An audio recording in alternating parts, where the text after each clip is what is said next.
तर नमस्कार मित्रांनो, तुमचं सगळ्यांचं स्वागत आहे दीप बजाने ब्लॉक मध्ये. आता आम्ही जातोय सिव्हिल हॉस्पिटलला आणि फायनली संध्याकाळचं वातावरण पण खूप छान झालेलं आहे. आणि इकडे आपले शैलेश दादा गाडी चालवत आहेत. सिव्हिल हॉस्पिटल इथून खूप लांब आहे, म्हणजे तरी पण 17-18 किलोमीटर येऊन लागेल. आता आम्ही निघालेलो आहे बाईकवर.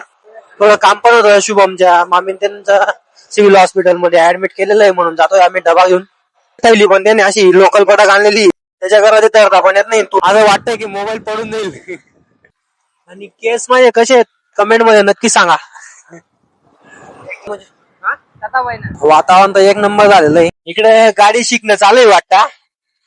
गाडी शिकण्यावरून एक किस्सा आठवला मला, की आम्ही जेव्हा ड्रायव्हिंग क्लास लावलेला होता तेव्हाचा एक किस्सा आहे.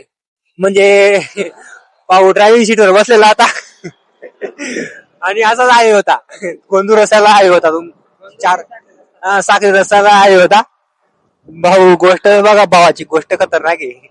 मी मागच्या सीटवर होतो, ड्रायव्हर सीटच्या मागच्या साईडला होतो आणि तिकडच्या साईडला ट्रेनर बसला होता आमचा.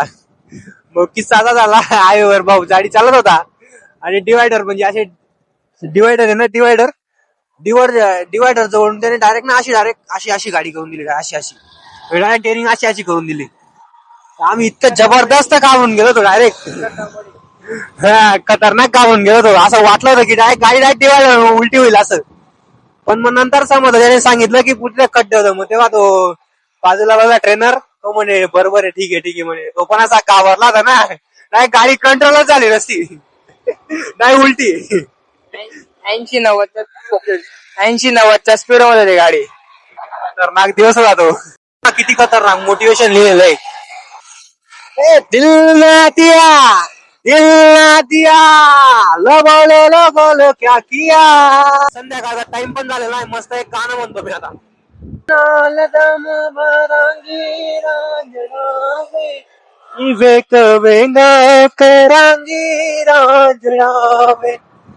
तेरा जिस्म भी तू, ईमान भी तू, मेरा रब रसूल. इंडियामध्ये खतरनाक लोक आहेत बघा, कसे बसलेत वरती. खाली जागा आहे बसण्यासाठी, पण नाही, वरतीच बसायचंय तरी बघ. हाथ फेरों से बना जन्मों का ये बंधन, प्यार से जोड़ा है रब ने प्रीत का दामन. खूबसूरत ये जमाने याद आएंगे, चाह कर भी हम तुम्हें ना भूल पाएंगे. गाणे म्हणायचे राहताना तेव्हा गाणे आठवण येत नाही, आणि जेव्हा मी एक तास गाडीवर जात राहतो तेव्हा बरोबर गाणी येतात आणि सूर पण खतरनाक लागतो तेव्हा. पण आता जेव्हा असं म्हणायचं राहिलं तेव्हा थोडं लोचावून जातो. काय माहिती भाऊ कुठे चाललेला आहे आता. मला नाही वाटत तो भाऊ गडवर जातोय, तो कुठेतरी जात असेल दुसरीकडे. पहिली पण आपण धरून घेतली आता, कारण त्याचा हात दुखून आलेला आहे ना, केव्हा धरलेला आहे तो व्हिडिओ बनवण्यासाठी. आता मीच धरून घेतली आणि माहितीला लटकून दिला आहे.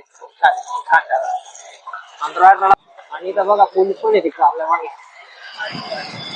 पोलीस आहेत, आपल्याला टेन्शन नाही, आपल्याला काय टेन्शन नाही, लायसन आहे आपल्याकडे.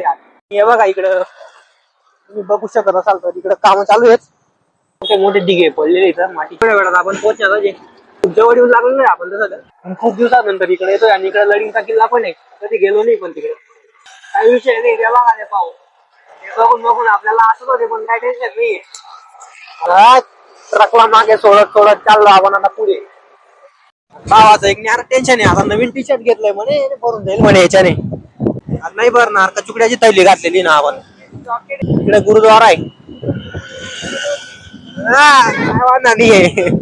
भावाला कोणाची आठवण येते काय माहिती, रडतोय तो. फायनली आपण येऊन लागलोय सिव्हिल हॉस्पिटल कडे. इकडे फोटोशूट चालू आहे वरती. फायनली सिव्हिल हॉस्पिटलला पोहोचून गेलेलो आहे आपण. इकडे येऊन तर लागलेलो आहे आता. इकडे काम चालू आहे, म्हणजे वरती लाईट लावण्याचं काम चालू आहे. खालून बघा किती खाली आहे. डबा कुठे, पालखी सारखं वाटत असेल त्यांना. डबा कुठे, डबा खतरनाक काम आहे साला. आता शैलेशने फोन लावून दिला, वरती जायचंय आपल्याला हॉस्पिटल. त्या म्हणे तिकडे आणावं लागेल म्हणे डबा. चला मग आता मध्ये वरती आलेलो आहे. आणि इकडे बघा कसं लडिंग किल्ला आहे, पण तो आता काय तुम्हाला दिसणार नाही, कारण जास्त तिकडे आहे, ते पुलच्या तिकडे साईडला आहे.